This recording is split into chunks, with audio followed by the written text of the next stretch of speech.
حبان ابن موسیٰ رحمۃ اللہ علیہ فرماتے ہیں، نگاہوں کی حفاظت زبان کی حفاظت سے بھی زیادہ مشکل امر ہے۔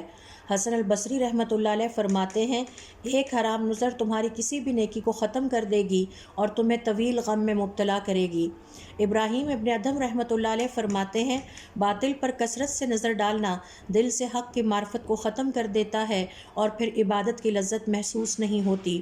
ابن عمر رضی اللہ تعالیٰ عنہ فرماتے ہیں، نگاہوں کی خیانت یہ ہے کہ لوگوں کے گھروں اور ان کی خواتین پر نظر ڈالی جائے۔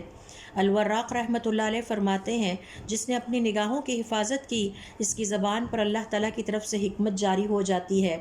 ابن مسعود رضی اللہ تعالیٰ عنہ فرماتے ہیں، ہر حرام نگاہ میں شیطان کا حصہ ہوتا ہے۔